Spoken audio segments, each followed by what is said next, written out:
Hi, my name's Christopher Anatra. You know me as the Quantum Businessman. I'm sitting down today with Evan Matraia. You know him as Moneybags73. And Evan, welcome to our interview. Chris, how you doing? Thanks for having me. Happy to be here.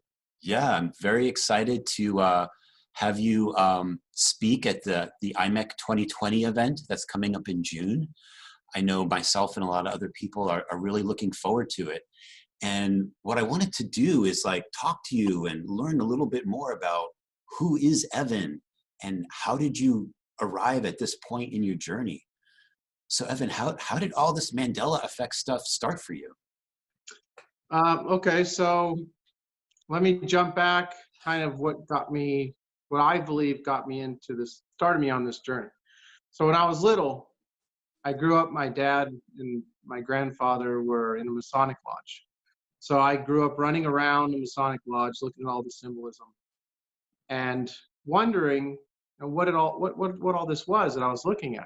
So as time went on, I researched and got kind of involved in learning about the esoteric a little bit. And as I got into my 20s, I was researching occult information. And when I say the word occult, I don't mean evil, which a lot of people feel that that's what that means. It actually comes from a Latin word occultus, which means hidden or secret. So this hidden or secret information can be used for good or bad.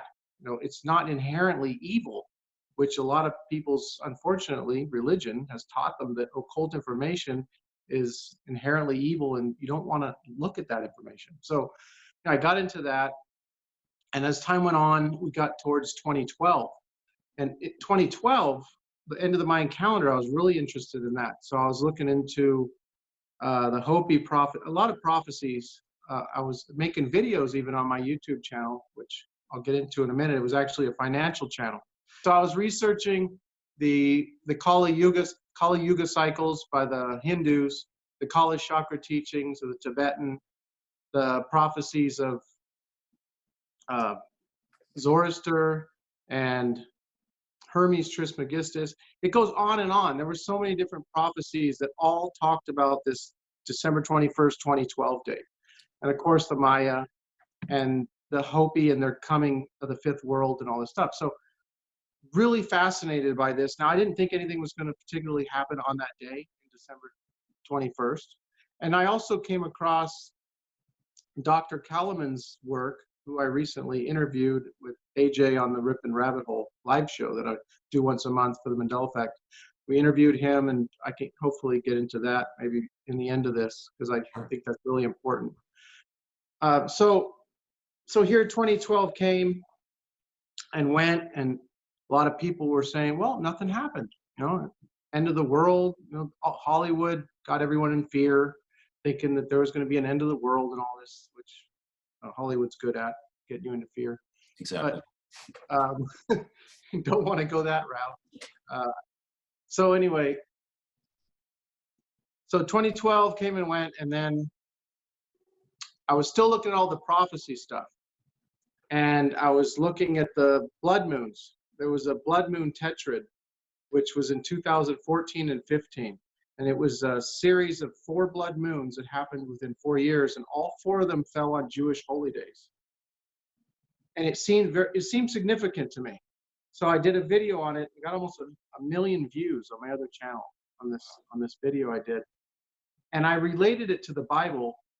But to me, I got to say, the Bible is not a history book. It's written by Jewish mystics. So there's a lot of hidden information in the Bible. There's a lot of information relating to the stars. God said that the sun and the moon, the stars, would be for signs. So that's why the blood moon tetrad, to me, was a sign. I didn't know exactly what it was a sign of, but post 2012, I was expecting some type of consciousness shift. And I did the video, and I mentioned about where in the Bible it talks about Jesus. They asked him, what would be the sign of your coming? And he said, well, when you enter the city, there'll be a man carrying a pitcher of water. Follow him into the house that he enters. to me, that's Aquarius. That's the symbol for Aquarius. And there's lots of that in the Bible. And if you just read it literally, you won't get those messages that are in the Bible. The astro theology, I guess, references in there. There's a whole astrological thing that goes on that I wasn't taught when I was younger. From religion doesn't teach that. Doesn't teach it. But like you're saying, I think everything's connected. That's why I also wanted to say that I don't know how anyone could pick one religion, because to me that's totally exclusive to all the other belief systems around the world. I couldn't pick one religion, because I don't know how anyone can just say, well, these people have all the answers and I'm going to ignore everybody else. I believe in what's called a Prisca Theologia. It's an ancient theology, and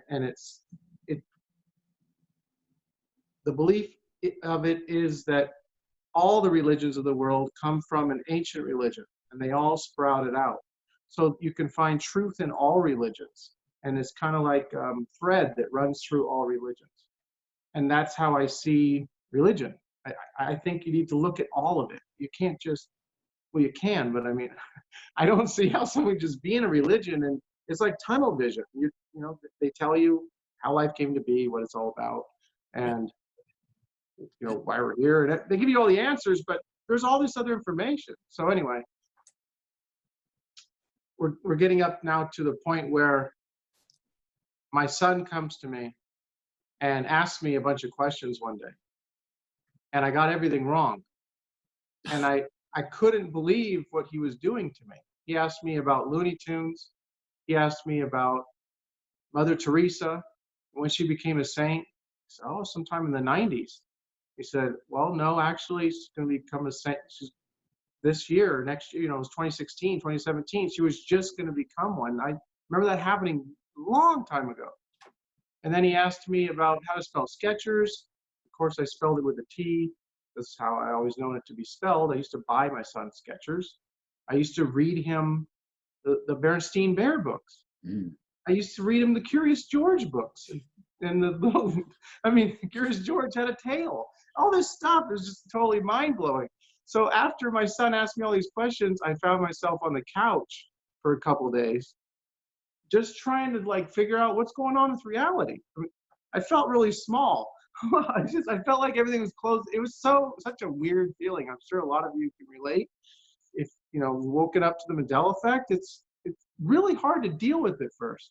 So after that initial shock wears off, then, you know, if you're a positive type-minded person, I think that where it all takes you, you know, could be to a magnificent place. But if you're kind of negative person and you look at the dark side of everything, well, then you can go down that rabbit hole with the Mandela Effect, and you're going to end up with somewhere you're not going to want to be, because I think it's going to intensify the negativity that you might have already. So if you're at that position and you're learning about the Mandela Effect, do everything you can not to go down that road, because that's not going to be good. So anyway, let's see. Yeah, because the concept too is that like we are creating it all. So if we wanted to create something negative for ourselves, we could probably do that. But what exactly? Why do that? Right. That reminds me of my quote that I use at the end of my videos: is go create the reality that you want. Yeah, exactly. That is like the main thing I've learned from the Mandela Effect. We are creating our own realities. Yes. Our thoughts and beliefs. That's the number one thing that's been hammered home for me, is that our thoughts and beliefs are creating reality. Absolutely. And so it's so important to stay positive, to visualize how you want things to go. Because, you know, all of a sudden the unthinkable had happened. Yes, people were experiencing the Mandela Effect back in the 70s, 80s. I have lots of people that are telling me that I saw Jiffy peanut butter change for me in late 70s. So there's some people who think, well, it all started on 2012. You know, the world ended and a new world started. It's not that easy though. It's splintered out to you know, it kind of like a multiverse where there's just all the infinite possibilities. And so for whatever reason, a lot of us are waking up. It's time to wake up. The Inca talked about a time of meeting ourselves again. And this is that time that I believe we're in, the time of meeting ourselves again. And so, you know, this was going to happen. The ancients knew this time was coming. It's such an exciting time. And so many, I was talking about earlier, so many ancient cultures, they prophesied this time. It's not a day. So everyone, the Hollywood got everyone in fear talking about December 21st, 2012. It was like the end of the world. It's not that. It was never supposed to be the end of the world. It was the end of their calendar. But it's a new world. We're creating this new world, which is, you know, when you say that, it's like, how do you create a world? But we really are, because and as more people wake up, it's getting exciting. What we are realizing is possible. This, you know, all the possibilities here. It's getting really exciting. So the Mandela Effect is such an amazing thing. And I knew right away when my son asked me those questions, I knew without a doubt that this was big. So I started in 2009 on YouTube with a financial channel. And I was talking about gold and silver, Federal Reserve, interest rates. I built it up to 10,000 people. And I just stopped. I knew the Mandela Effect was such a big thing. It was so mind-blowing to me that I'm just going to start talking about the Mandela Effect. I totally stopped the financial information. And the 10,000 people that I had, I lost most of them. I lost like 6,000, 7,000 people. They just all was starting to go away. But now I have over 40,000 subscribers. So there were so many more people ready to fill those seats, another 30,000 seats, just, you know, with the people that were waking up online. So the fascinating thing that people were starting to wake up to that I knew was important. Yeah, as a matter of fact, too, as you're talking, you're talking about like creating a new world. And if you think about what's going on around us right now, like as we're recording this in May of 2020, we see like things going on in just on the economic scale. You know, with the quarantine that we're in, there's businesses that are never coming back.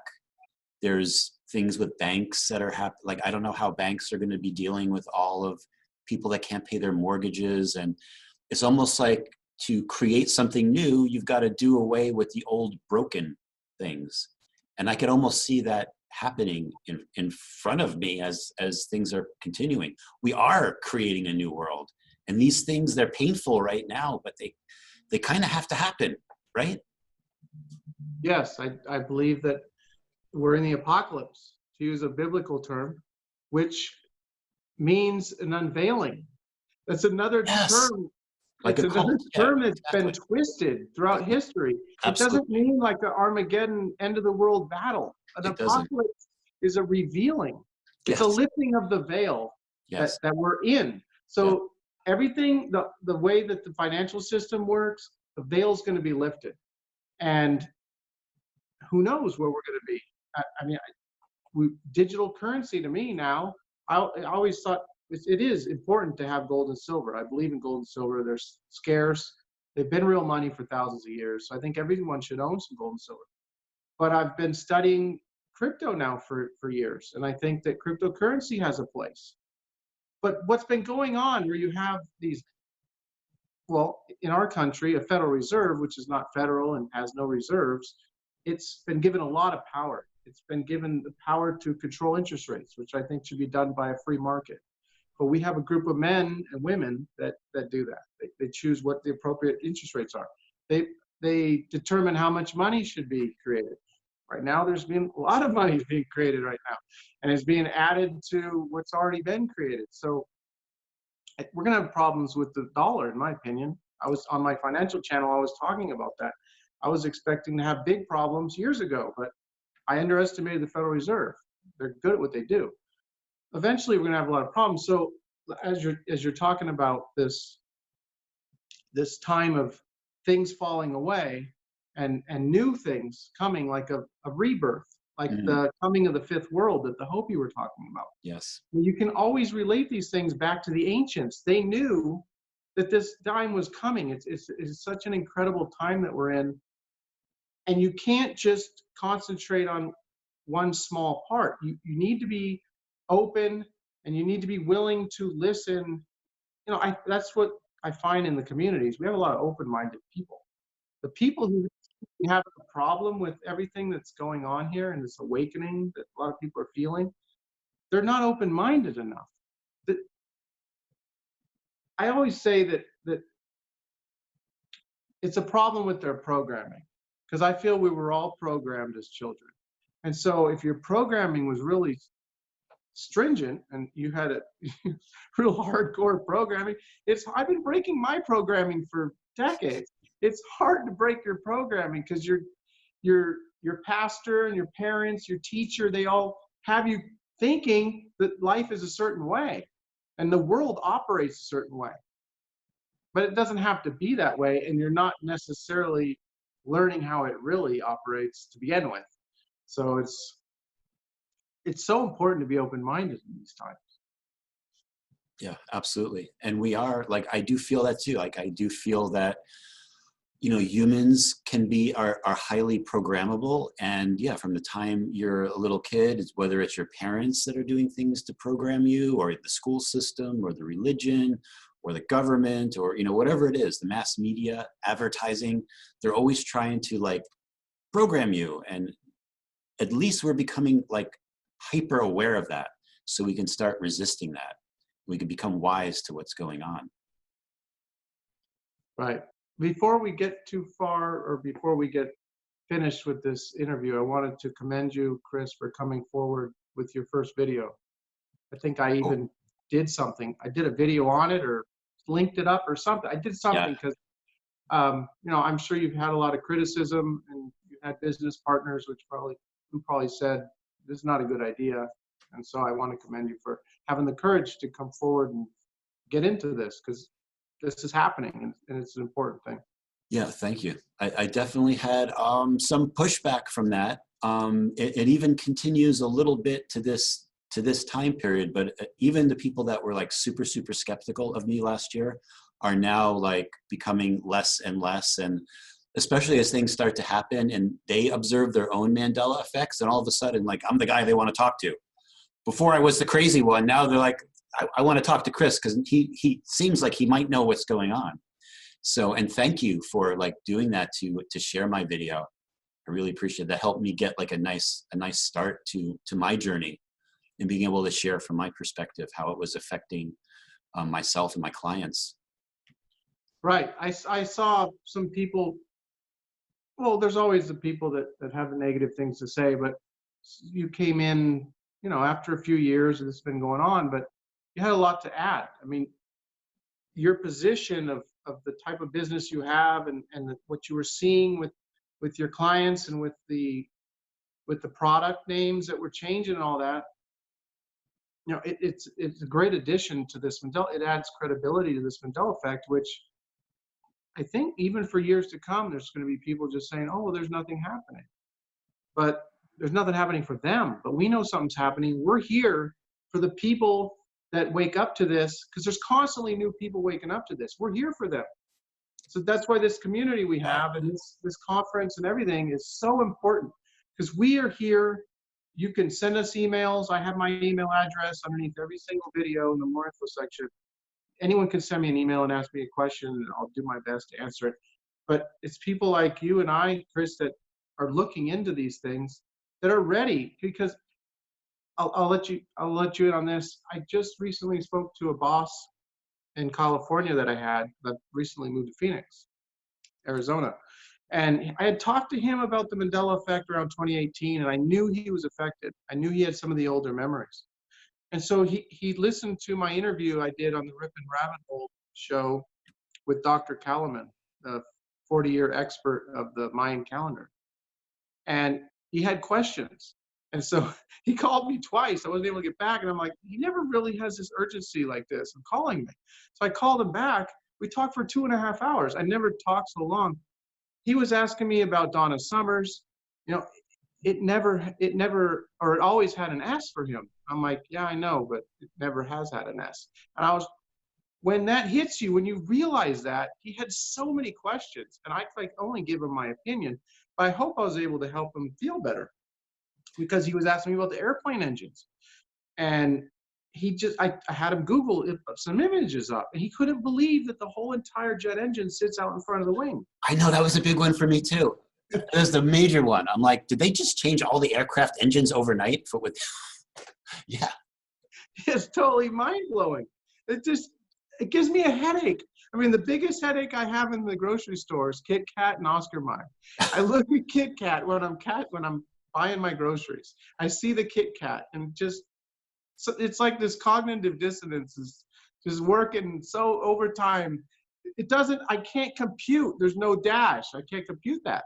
It's Right. the same with Oscar Mayer. When I'm looking at some lunch meat and stuff, I can't compute the fact that it's Mayer now.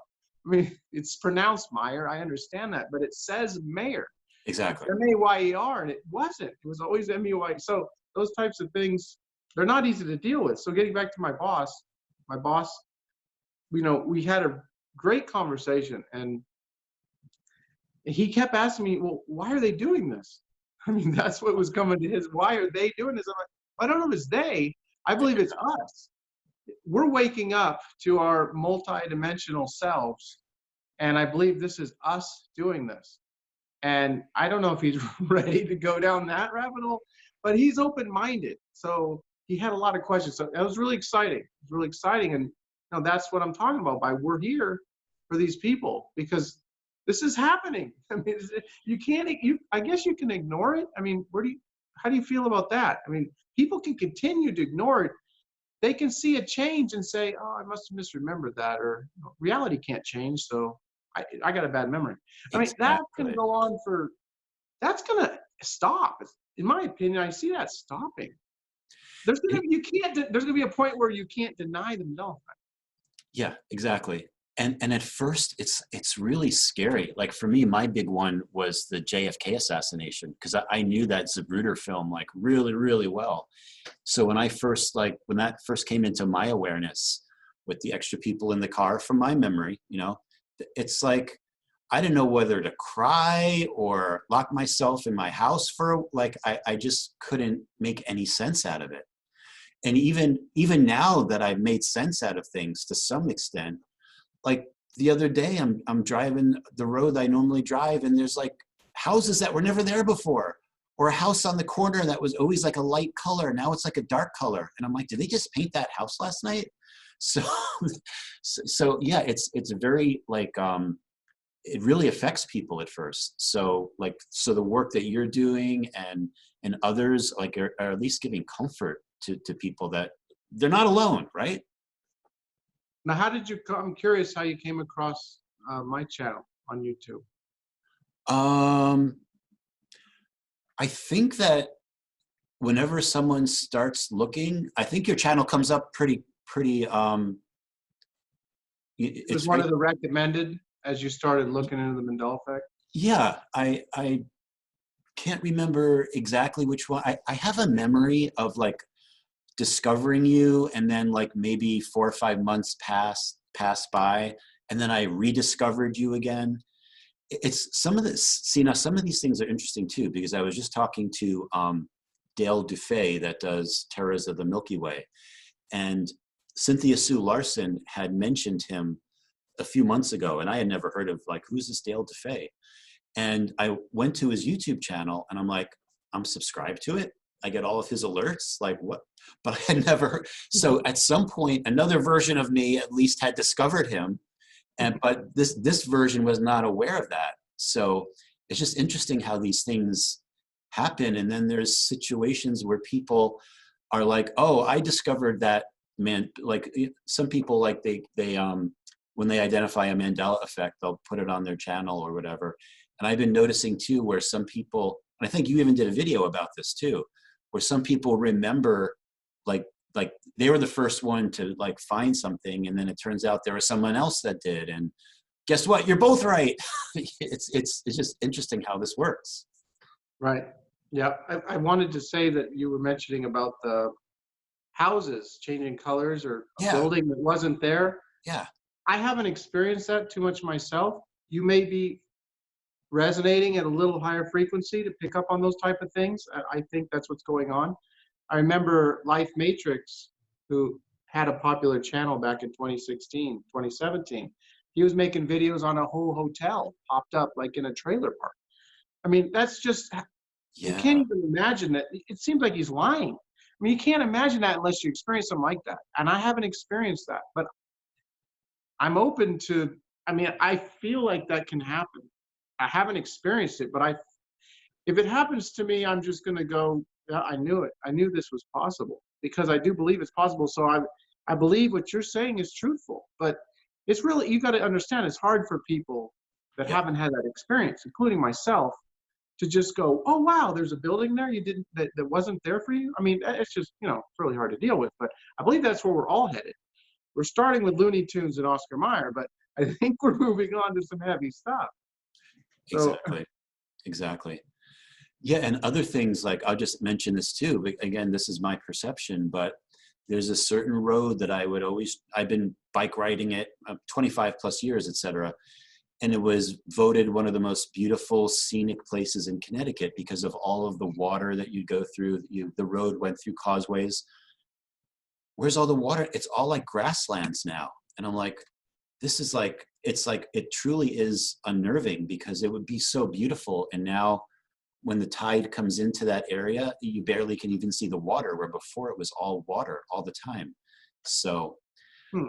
I know I can't be the only one. It could be where you are geologically on the planet. There could be more like changes, or if there's other things happening. So whatever it is, it's like I've noticed it very, very extremely, especially over the last month. It's been really intensifying for me. Hmm. That's interesting. Yeah, I think that's all has to do with the expansion of awareness and the expansion of consciousness that that was prophesied by the ancients. They were talking about this expansion of consciousness that I was expecting, and that's why I knew that when I had the financial channel and my son asked me those questions, I knew at that moment that it was the consciousness shift that I was expecting, that I had been talking about in the videos that I've been making about the blood moons, and one about the Pachacuti, the Inca Indians, talking about a time of peace where the condor and the eagle fly together again, kind of representing the left and right hemisphere of the brain. There was a Oh, dark period 500 years ago when the Spanish came, and then they said there'd be a time of great expansion and awareness and all this stuff. And the condor and the eagle, condor representing the South America, more of the creative, um, artistic mind, the right side, the right hemisphere of the brain, coming together with the eagle representing the left hemisphere of the brain, the more scientific, analytical side, and the blending of the two, kind of like a unity consciousness. Now, a unity consciousness is the ninth level of the pyramid of the Maya in Mexico that Dr. Kalaman, who I recently interviewed, he talks about these 9 levels. And I really think this is where I, I knew about him 10 years ago, and I looked at his information when I started looking into the Mandela Effect. But I really wanted to have a conversation with him, and just recently was able to, and it went really well. I think there were some groundbreaking things brought forward. He had never spoke publicly about the Mandela Effect, and I think his research, dovetails with what's going on. Not necessarily it's like 100%, here's the answer type thing, but there's definitely some type of connection with the frequencies. He talks about 9 levels of creation and how there's these waves set into motion every, well, it's a time period's change, but we just had the 9th wave start, and it's coming like every month and a half or something like that. So he says that these waves, that's why they built the 9-step pyramids. It's creating our consciousness. So we're kind of downloading these waves. And the 9th one was just set in motion in 2011. He had an October 2011 date. He didn't go with the December 21st, 2012. But that's not really relevant. that was just a marker, but it's happening after that time. So I'm sure you've noticed where you'll present someone with a Mandela effect and they'll give you the old answers. How you spell Looney Tunes? And they'll say T-O-O-N-S. And you say, well, it's actually T-U-N-E-S. And then they'll say, it's like they take this instant download and then they'll say, oh yeah, T-O-N-E-S. I made a mistake. What do you mean? You just told me T-O-O-N-S and it has been your whole life. Just Right. How do you just flip like that and say, oh, I made a mistake? It's like you take this instant download. So Dr. Calvin says we're downloading all from these waves. They're creating our consciousness. So as you're resonating with more of them, he says people aren't really resonating with this newest wave. We kind of touch at it. So maybe, you know, someone like yourself who's seen a building that wasn't there, you're touching at it more. You know, there's something with the waves that he talks about. And so, you know, more research is needed. And I've been giving him information on the Mandela effect, and he's been looking into it. So I'm interested to see what he's going to, you know, come up with, because I don't know his research, you know, all that well, but I really do feel there's some type of connection with the Mandela effect and everything. Right. I mean, I don't think anyone has really nailed down what's going on. We all have opinions. Right. But that's important that we're all sharing our opinions. And you have to be open to when Dale's talking about our souls and this and that, and whatever he was saying, who am I to say, well, you're wrong? I mean, we can't say any of us are wrong, but we have to be open. That's what I was talking about with the religions. You know, you got to be open to look at all the different religions so that you can kind of create your own truth. Because I don't believe you can have a truth just with tunnel vision. Exactly. And that's why it gets me so upset too. Like when, you know, our science, you know, says that we're just misremembering, right? We're just confabulating. That kind of annoys me. Oh man. Because they're looking at it. With the confabulationists. I call them confabulationists. A confabulationist. It's bad. I mean, it makes no sense whatsoever. I've seen countless videos. I don't know how much you spend looking at Mandela Effect videos. Do you spend a lot of time, or are you kind of real busy with a lot of other things? I don't have that much time for it. Okay. I don't. Okay, well, I've spent over the last 4 years, every day I've researched the Mandela Effect. I've just plugged it into YouTube and hit today to query today's videos that have the word Mandela Effect in it. Not every day, but you know, almost every day over the last 4 years. I want to know. That's how I found AJ and his radio show that I'm now co-hosting once a month, a show with him. Congratulations. I found those things because every day I'm searching. I think I found your video and talked about it and everything like that just because I was searching the Mandela Effect. And then I think it seems like we had some type of communication through email at that time. Yeah, we emailed back and forth. Yeah. Talking to one another, and we never actually ended up talking to one another until today. But so I've been researching, and I've looked at so many videos, and so many people want to take that psychology route where they say that, well, our brains are fallible, and you know, we have this misattribution of memory, we have confabulation, we have cognitive illusions. Yeah, we have all these things, and it's true, we do. They've established that we have all these things. We fill in the blanks. We do this and that. But it doesn't make any sense when you bring in the millions of people that are filling in the same blanks. Exactly the same. That's where those psychologists and fabulationists are just blown out of the water. Exactly. It doesn't make any sense what they're saying. And they never talk, well, sometimes they bring up that thousands of people are all filling in the same blanks, and then they just lose me. I mean, how do you carry that on? And, you know, and that's what I tell people too, because one of the big things for me, well, me being in the food industry, is like, I'll ask people, the first thing I'll usually ask people, like, have you ever heard of stovetop stuffing? 99% of people are like, yeah, of course. I'm like, are you sure? Stovetop stuffing? And they're like, yeah, of course. And they're like, wait, let me think about that. I'm like, no, I asked you, it's kind of a unique name, right? You can't just like imagine stovetop stuffing, right? So yeah, so when people like start to understand that what we're remembering is like very, very specific. It's not like Sam's stovetop stuffing, or, you know, something else we could imagine it to be. Or craft, which is completely different. Wouldn't they remember? Why would so many people remember why would so many people fill in a blank with Stouffer's when it's craft? You should know it's craft. Why Exactly. would you fill in the blank with Stouffer's? That makes no sense. We're all getting that from somewhere. Exactly. And and actually that's one of the videos I want to make about how there's a I'll call it a concept about what's called a timeline brand takeover, which sounds totally like crazy. Like, what? You can take over a brand via timelines? But I believe that from the research and work that I've uncovering that, yeah, if you know what you're doing and there's a reason why you're doing it, those types of things are possible, but you should never do them. It's like a bad karma type thing. To steal another business's product is something that you don't want to do. It will come back to you in a negative way. But yeah, because that's one of the things I like to do too, is I try to go to like a next level. Like, okay, why did that happen? Is it random, or is there a particular reason why a Mandela effect has come into like my awareness or your awareness or who's ever watching this? Like, why did that come in with such impact? Was there a reason for that?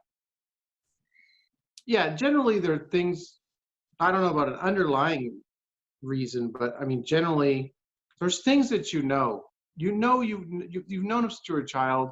You know them, like myself, I worked for Safeway for 15 years in the grocery industry. I was in the marketing and pricing.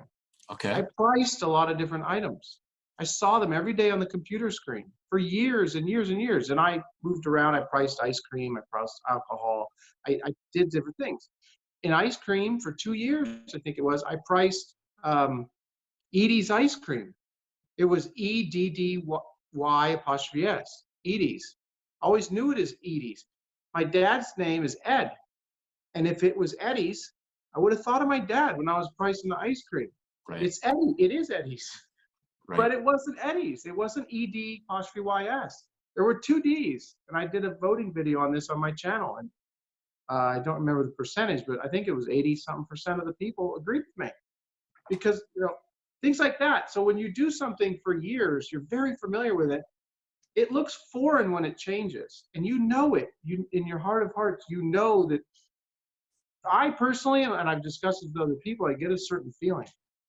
Like it's like a Mandela Effect feeling that comes over my body when, oh, here's another one. You know right away, here's another one. Because it's a certain feeling. You've always known it to be a certain way.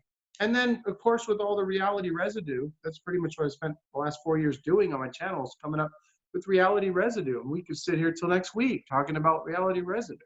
Right. I mean, this is such a fascinating topic, and I'm excited for the conference. I'm excited to hear other people's presentations. I'm excited for. I'm not just excited for this conference. I'm excited for the next one that we have, because I do like to be with people. Like it's we're doing it the Zoom route this year, but it would be great even to have it in Arizona, right? In your neck of the woods. I would definitely give that a thumbs up. Yeah, Sedona is a hot spot for, type of metaphysical type stuff. And I love Sedona. It's such a beautiful place. And it's the first time I went there, I had this overwhelming feeling, just like a heightened energy feeling. And I could imagine, I wish I would have been able to go to the first one.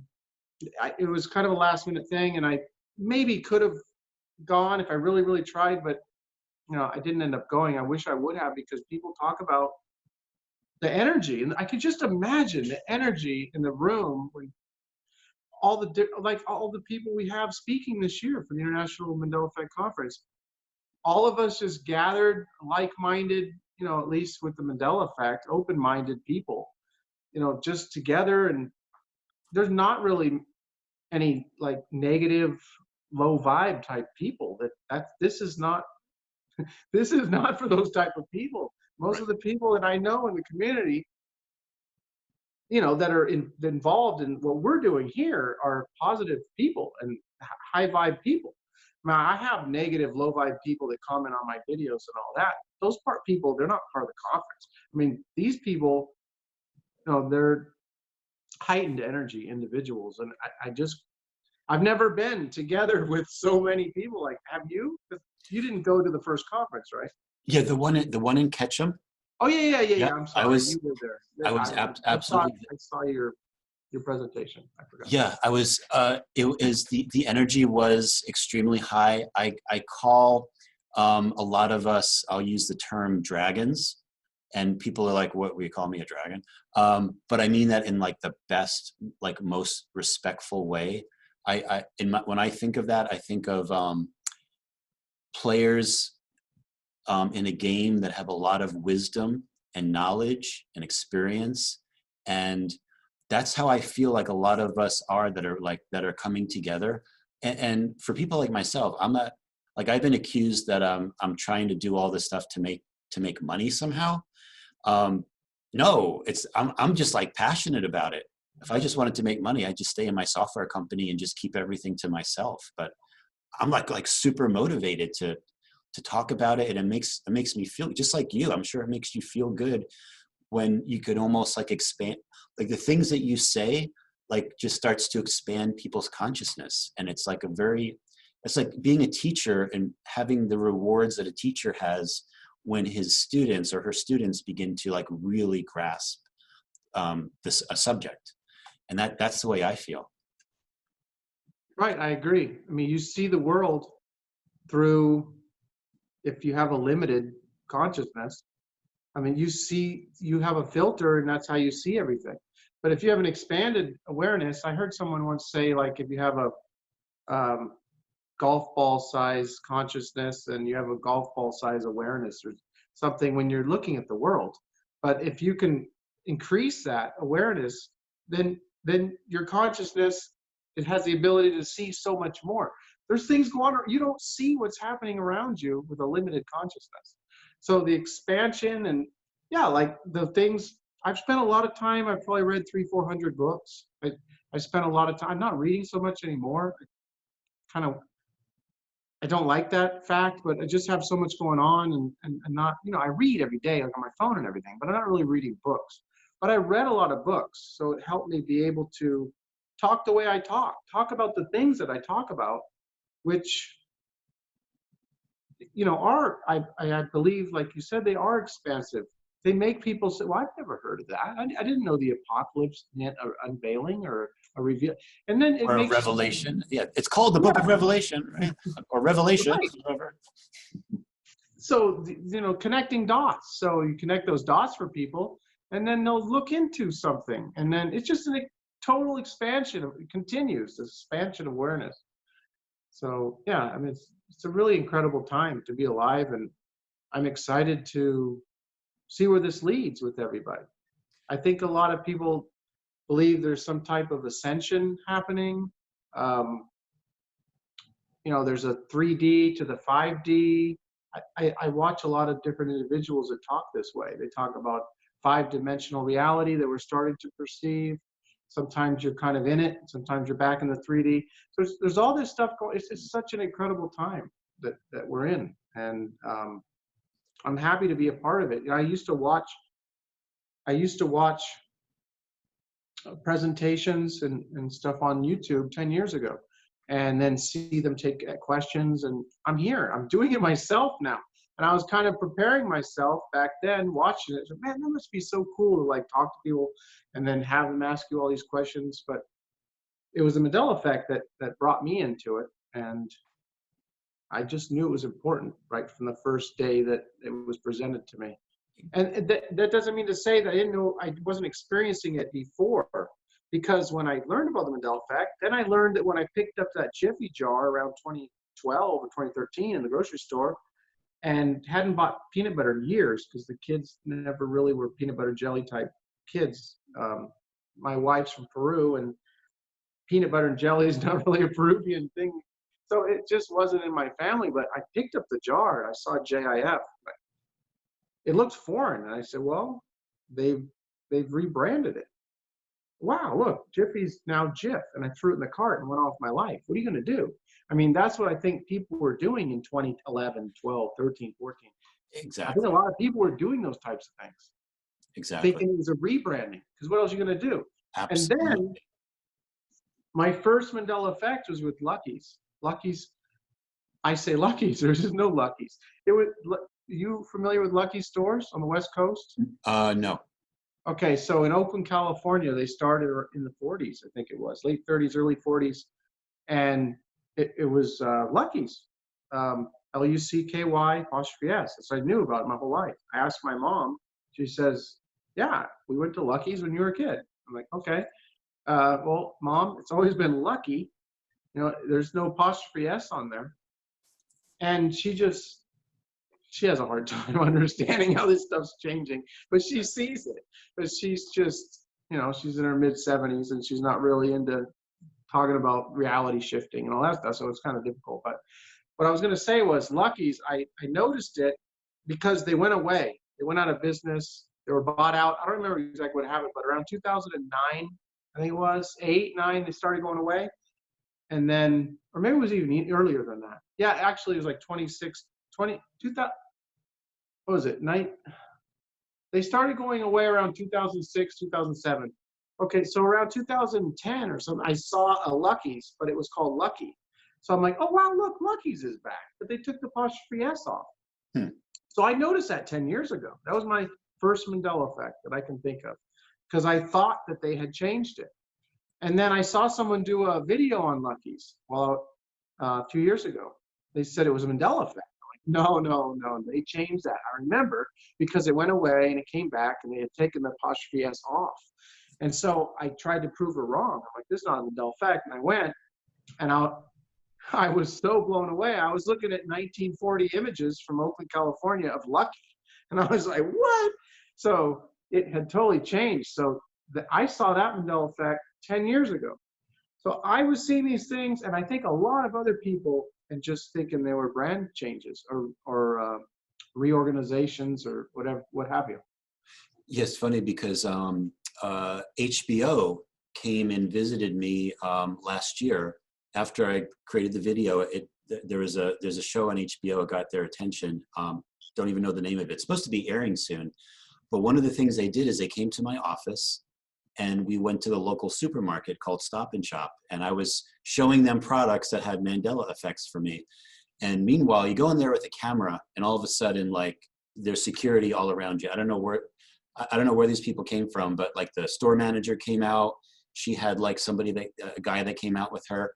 And they're like, what are you doing with the camera? You're not allowed in, you can't film anything here. So we explained what was happening. And I was talking to her, for example, at Stouffer's. And she's like, no, that was just recently bought by Kraft. And I'm like, no, it wasn't. And she's like, yes, it was. Look, it's a Kraft product. Kraft took it over from Stouffer's. And I'm like, no, it's been Kraft since 1971. But it just goes to the point of what you're saying, how people will immediately begin to justify, whatever it is. So there's really nowhere else to go with it. They don't know where else to go with it. They don't know where, and it's logical. Like, Kraft took it over, of course, exactly. They change, those, we have to rationalize things like that. You're not automatically going to go, oh, wow, look, parallel universes across over. All crazy. That's true. I mean, who's going to get all crazy? That's what, oh my gosh, that's what bothers me so much about these people that say, oh, well, just because Fruit Loops is now spelled F-R-O-O-T instead of F-R-U-I-T, you think you're in a parallel universe? I mean, yes. I see that so often. Well, no, I mean, they just point out one change and they say, because this one change, you think you're in a parallel universe. Well, no, it's because of the 500, 600 plus changes that, makes me feel that. But well, I call everyone an Easter egg, like an Easter egg in a video game. Like, oh, that fruit is an Easter egg. That's Stouffer's. That's another Easter egg. It's all like the clues that are adding up to something big. Now, if I think about it with Stouffer's, they make frozen food. That's that's the industry that they're in now. They've never made a stuffing mix. They've never done anything like that. Have they made any other type of dry product? It's mainly frozen. I would like to answer that question, but with these changing timelines, but you're aware of. That I'm aware of, they've only had a frozen line, and that the stuffing mix was their only kind of dry product offering. That just rolls off the tongue. So stouffer, stovetop stuffing. I mean, why do I know it that way? Why do so Yeah. many people know it that way?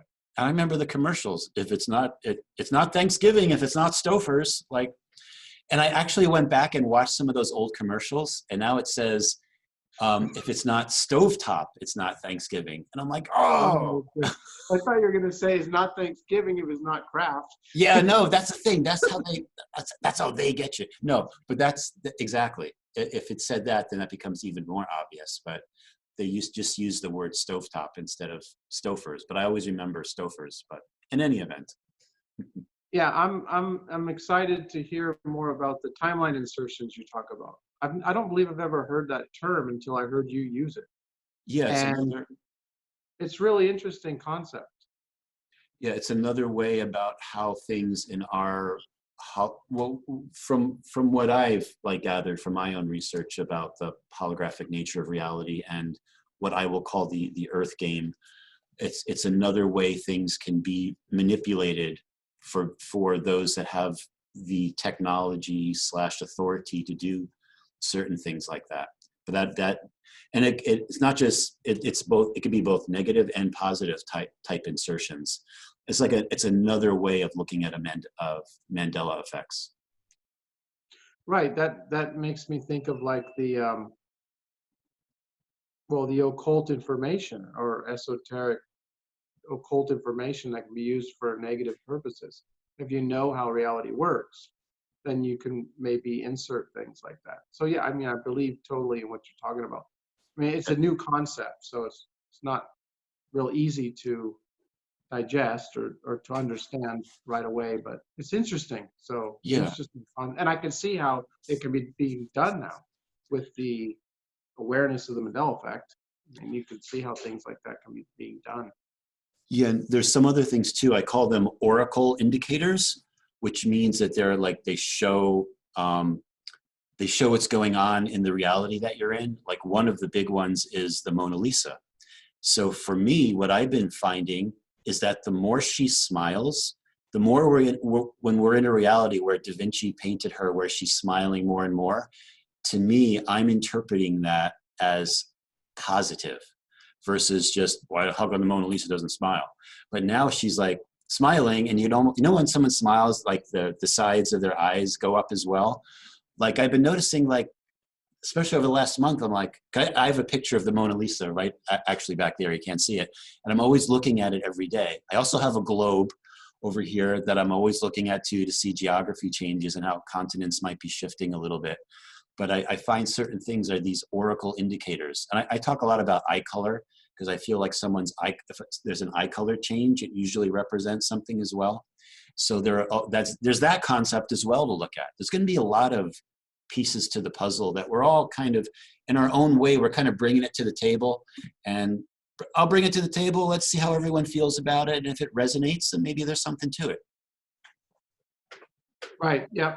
Yeah. The Mona Lisa, the eyes you were talking about, I was thinking about how I see her smiling now in the eyes. Yeah. It was just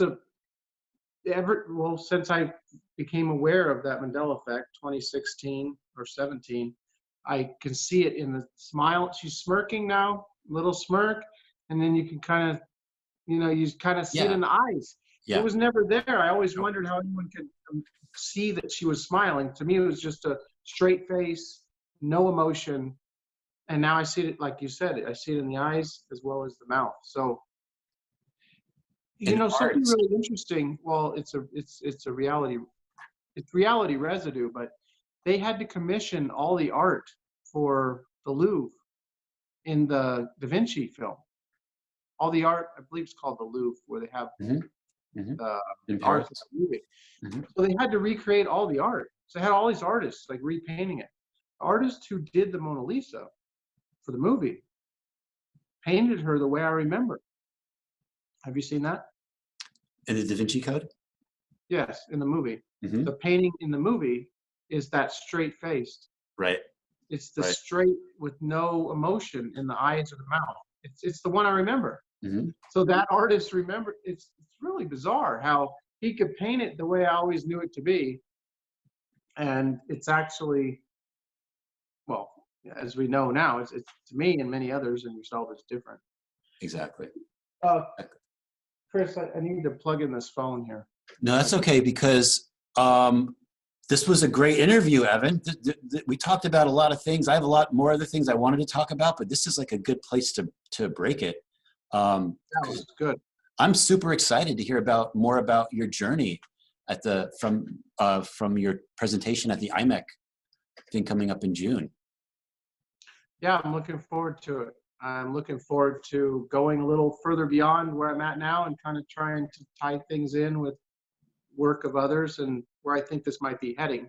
We didn't get into that so much today, but that'll definitely be in the presentation. Excellent, excellent. I want to thank you for this time that you spent with me, and for everyone that's been watching this. Thank you very much. It just shows the quality of the people that are contributing, and just keep up the good work, Evan. Seriously, keep it up. Thanks, Chris. Yeah, I had a really great conversation. Really glad we did this today. Same here. All right. Well, take care. Okay.